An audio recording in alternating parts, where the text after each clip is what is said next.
आज मैं बिहार हद तक के माध्यम से पहुंचा हूं।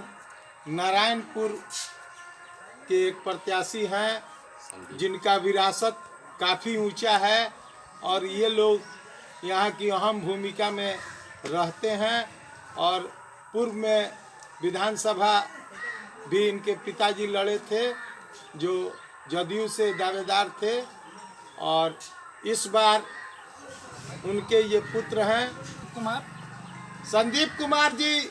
ये बताइए, विरासत तो आपका इतना बड़ा है और आप मुखिया प्रत्याशी के रूप में आज युवा तुर्क होते हुए आए हैं, क्या सोच रखते हैं इस चंपारण के प्रति और अपने क्षेत्र के प्रति? ये कौन सा पंचायत हुआ, कितने वार्ड हैं, कितने वार्ड कितने हैं, समिति कितनी है और कितने दिनों से आप भ्रमण कर रहे हैं? भ्रमण तो हम लोग हमेशा करते रहते हैं, इसलिए कि हम लोग इस समाज के और जो जनता है इस समाज में उन सब के शुभचिंतक रिश्ता नाता है और उसी हिसाब से हम लोग भ्रमण करते रहते हैं। समाज में जितना लोग हैं सब लोग के वो या तो वो लोग हमारे पास आते हैं या हम लोग उनके पास जाते हैं और भेंट मुलाकात होता रहता है। हम लोग राजनीति में हम लोग किसी पोस्ट पर हैं या नहीं हैं, जनता का जो भी प्रॉब्लम है, जो भी दिक्कत है उसको सुनने का काम करते हैं और जहाँ तक हो सके उसका निदान हो उस समस्या का।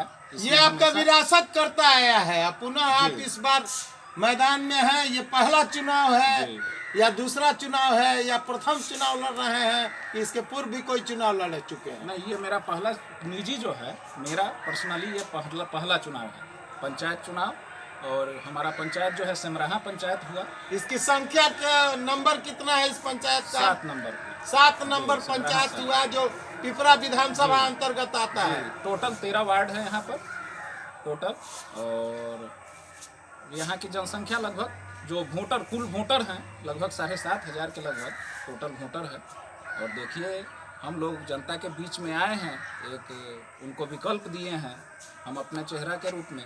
जनता हमको स्वीकार करेगी तो भविष्य में मेरा बहुत प्लान है इस पंचायत के लिए और उस सब प्लान पर जो भी हमसे हो पाता है वो काम करने का हम कोशिश करेंगे। जायज जो भी है पंचायत के लिए जो हक मिलना चाहिए, दबे कुचले लोग हैं, गरीब लोग हैं, उनको पहले नंबर पर उनको देखा जाएगा और उसके बाद महल वाले लोग का भी नंबर आएगा। इसलिए कि उनकी भी समस्या है। ऐसा नहीं है कि हाँ जिनका घर महल जैसा है उनके पास समस्या नहीं है। सब समाज में सब लोग एक बराबर है, लेकिन पहले नंबर पर हम लोग ध्यान देंगे कि हाँ जो सबसे दबा कुचला वर्ग है, जिस पर कभी ध्यान नहीं दिया गया है, उसका ध्यान दे, उस पर ध्यान दे। और क्या विरासत में भी यहाँ के प्रतिनिधित्व आपके कोई अग्रज कर चुके हैं या पहला आप आए हैं? नहीं, इससे पहले जो 2010 के समय का बात है, 2010 से पहले जो 2 टर्म अभी हम लोग नहीं थे, इससे पहले हमारी माँ मुखिया 2006 से 2011 तक हमारी माँ मुखिया थी। और उस समय समाज में बहुत अशांति था, इसलिए कि माओवाद की समस्या से ग्रसित था हमारा पंचायत और काम करने में बहुत दिक्कत हो रही थी। इसलिए कि माओवाद जो है वो जो भी विकास का कार्य होता है समाज में उसमें अवरोध डालता है। लेकिन हम लोग पूरा प्रयत्न किए कि हाँ उस समस्या को जड़ से निकाल सके। यहाँ तक हम लोग को सफलता मिला और अभी समाज बहुत साफ सुथरा है, शांत है। और मेरा चाह है कि हाँ यदि इस बार जनता हमको मौका देती है तो शांत जो समाज है, यानी आपकी ये सोच है कि न किसी से गिला है न किसी से शिकवा है, तू सलामत रहे, यही मेरी दुआ है। इसके संदर्भ में क्या कहना है? आप लोग गांधी के विचारधारा से ओतप्रोत होकर और आप तमाम लोगों से लड़े और उनको समझाने का काम किए, विरोध किए और आज आप पुनः मैदान में हैं। जनता आपको किस नज़रिए से देख रही है? मैं 2 शब्द चाहूँगा। जनता, मैं अभी इस पंचायत में एक नया चेहरा हूँ, इसलिए कि जनता, मैं यहाँ रहता नहीं था, एक्चुअली मैं बाहर रहता था दूसरे शहर में।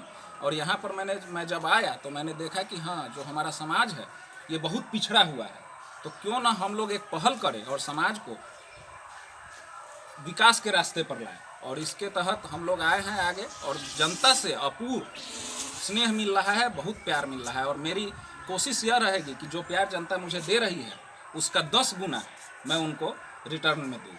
जी, जनता जो प्यार दे रही है, अभी आपको जो स्नेह दे रही है, वो वोट में तब्दील करने के लिए आप इस भ्रमण काल में मैं आपसे मिल रहा हूँ। क्या आपकी आकांक्षा है, क्या आपका जनता से वादा है इस बार? वादा तो यही है कि जो भी दबे कुचले वर्ग हैं उनको उचित स्थान मिले, उनका भी विकास हो, इसलिए कि वो भी हमारे समाज के हिस्सा है। यदि हमारे हाथ में 5 उंगली है तो ये छोटा है, तो ये इसमें यदि चोट लगती है तब भी हमको यहाँ पर चोट दिल में लगता है। तो सब लोग को एक बराबर नज़र से देखना है और सब लोग का विकास हो, इसी पर काम होगा।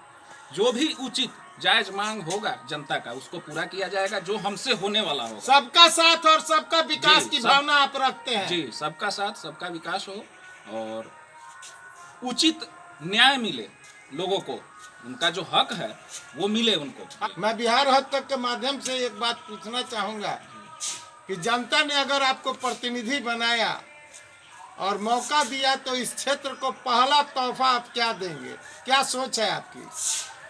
पहला तोहफा तो देखिए, मैं जो बात कर रहा हूँ दिल से कर रहा हूँ। सबसे पहले जो दबे कुचले लोग हैं, दबा कुचला जो वर्ग है, समाज है, जैसे मेरे पंचायत में सबसे कम विकास का काम हुआ है तो वो है खैरमा गांव और मझुअर गांव। यहाँ पर पिछले जो भी मुखिया थे या जो भी प्रतिनिधि थे उन लोगों ने काम बहुत कम करवाया है। और सबसे पहले मैं चाह रहा हूँ कि उन लोगों को दूसरे गांव है उसके वहाँ पर पूरे पंचायत में हम कोशिश करेंगे कि हाँ जो दबा कुचला वर्ग है सर्वांगीण विकास ही आपका पहला मुद्दा होगा। आपकी बातों और सोच से ये लगता है, मैं बिहार हद तक के माध्यम से ये पूछना चाहूंगा कि सर्वांगीण विकास ही आपका प्रथम मुद्दा है और आप उसी के तहत विकास करेंगे। एक क्षेत्र की विकास आपकी मानसिकता नहीं। मेरा जो भी कार्यभार मेरे अधीन होगा, जो भी कार्यभार जनता मुझे, राजनीति में कोई किसी पोस्ट पर हो या नहीं हो, हमारा द्वार हमेशा सभी के लिए खुला हुआ है। सब जगह हम लोग हेल्प के लिए तैयार हैं। आप जनता से सीधा संपर्क रखना चाहते हैं, आप जनता के दुख सुख में सीधा उपलब्ध रहेंगे, ये मैं पूछ रहा था। जरूर उपलब्ध रहूंगा और अभी भी जब मैं मुखिया नहीं हूँ फिर भी मैं उपलब्ध हूँ सभी लोगों के लिए। जनता के पुकार पर आप खरा उतरेंगे। मेरा ईमानदारी से मेरी कोशिश रहेगी कि जो भी जायज मांग है जनता की उसको पूरा किया जाए और मैं उसके लिए पूरा प्रयत्न करूंगा। 24 घंटा तत्पर आप रहेंगे? 24 घंटा कहना ये गलत होगा, इसलिए कि कोई भी आदमी जितना काम करता है उसको उतना ही आराम की भी जरूरत है। तो मैं कहूँ कि हाँ 24 घंटा तत्पर रहूंगा और बिना सोए हुए मैं निरंतर काम करूंगा तो ये गलत होगा। कुछ खास काम में रुचियां हैं आपकी? समाज के साथ हम लोग, देखिए मनुष्य जो है एक सामाजिक प्राणी है और हम सब लोग समाज के अंग हैं। समाज में जो भी विकास का काम होगा, समाज में जो भी दबे कुचले लोग हैं उन लोग का जो भी उत्थान के लिए जो भी काम होगा उसके लिए हम तत्पर। कौन सा सामाजिक सेवा आपका परिवार करता है या आप अभी कर रहे हैं, पूर्व में किए हैं? किस तरह की संभावनाएं बनती है जनता के अति में, दुख दर्द में आप कौन सा सामाजिक वर्क करते हैं? इसके संदर्भ में 2 शब्द। जो भी पहले से किया गया है सामाजिक काम, मैं उसकी गिनती नहीं कराऊंगा, इसलिए कि मैं गिनती करने लगूं तो फिर उसमें बहुत समय बीत जाएगा। लेकिन भविष्य में हम लोग समाज में जो भी, मैं बोल रहा हूं कि जो भी दबे कुचले वर्ग है उनके विकास के लिए जो भी काम होगा पहले नंबर पर हम लोग। सबसे ज्यादा जरूरत है रोड रास्ता जो भी है, सब जगह का तो इसमें आ गया है। मझुअर का जो है या आपको खैरमा का, वहाँ पर मैं घूमा हूँ और वहाँ का रोड रास्ता जो भी है और नाली का व्यवस्था आप इसके लिए सड़क से सदन तक लड़ेंगे? जी, जहाँ तक हो सके। मैं अकेला नहीं लड़ूंगा, मेरे साथ जनता रहेगी, इसलिए कि मैं अकेला जाऊंगा तो मेरे ख्याल से वो काम नहीं हो सके। पहले तो मैं खुद प्रयत्न करूंगा, लेकिन जहाँ पर जरूरत होगी किसी से लड़ने की, उनके हक के लिए, तो मेरे साथ जनता रहेगी। और इसके लिए मैंने जनता को जागृत तैयार कर रहा हूँ। पुल के लिए पुल का देख रहे हैं निर्माण, अभी आप आए होंगे पुल को क्रॉस करते हुए, किस हालत में है आप देख रहे हैं। वो देखिए, मैं जानता हूं कि उसमें मुखिया कुछ नहीं कर सकता, लेकिन मैं आवाज उठा सकता हूं। मैं इस पंचायत की, इस गांव का जो जनता है उसके साथ आगे नेतृत्व करते हुए जनता मेरे साथ रहेगी और उनकी मांग को आगे तक उठाने का कोशिश करूंगा और उनको इस पुल का निर्माण हो या रोड रास्ता ही अभी आप घूम रहे हैं, कहाँ पर आप गांधी और चंपारण के संदर्भ में क्या कहना है? यह तो बहुत महत्व की बात है। गांधी अहिंसा के पुजारी थे और ये आप हिंसक जगह पर आप लोगों ने संघर्ष किया और आज ये हिंसा के बदले अहिंसा में परिणित है यह क्षेत्र। इसके संदर्भ में दो शब्द। अहिंसा में जो शक्ति है वह हिंसा में नहीं है। हिंसा से आप किसी से भी दुश्मनी बढ़ा सकते हैं, घटा नहीं सकते हैं। और यदि आप अहिंसा का मार्ग अपनाइएगा तो वो जो दूरी है, जो दुश्मनी है, वो दोस्ती में बदल सकती है। आपने देखा कि हाँ, गांधी जी, उससे पहले भी क्रांतिकारी लोग बहुत लोग थे, भगत सिंह थे, चंद्रशेखर आज़ाद से या और भी लोग थे, तो उन लोगों ने भी काम किया। मैं यह नहीं कहता हूँ कि उन लोगों ने गलत किया। उन लोगों ने यदि हथियार उठाया तो वो भी सही था, लेकिन आज़ादी तो जब गांधी जी आए और सत्याग्रह शुरू किए, अहिंसा आंदोलन शुरू किए, तभी मिला। ग्रामीण स्वरोजगार का सपना था गांधी का कि गांव, शहर की आत्मा गांव में बसती है और गांव के विकास से ही शहर का विकास और देश का विकास निहित है। इसके संदर्भ में दो शब्द। शहर में आप देखते होइएगा कि शहर गांव के लोग ही बसाते हैं। गांव का ही जनता जो है वो शहर की तरफ मूव करता है और वहां पर जाकर के विकास का टोटल काम गांव के जनता ही के हाथ के द्वारा ही किया जाता है। जितने मजदूर वर्ग हैं वो गांव से आते हैं, तो क्यों न कि उनका जो गांव है उसी में वो लोग योगदान करें और वहीं उनको काम मिले। क्या जरूरत है उनको बाहर जाने की और परिवार से दूर रहने की? पलायन को भी आप रोकेंगे? रोकने की कोशिश करूंगा, इसलिए कि उनको जब यहीं रोजगार मिलेगा, यदि यहीं पर अच्छा हो जाए, यहाँ पर कोई आदमी बिजनेस में लग जाए, तो क्या जरूरत है उसको उतना दूर जाने का परिवार को छोड़ करके? कोई भी आदमी चाहता है कि हाँ, परिवार के साथ। माताओं, बहनों, बुजुर्गों एवं युवा साथियों से आपकी क्या अपील है? आप क्या कह के वोट मांग रहे हैं?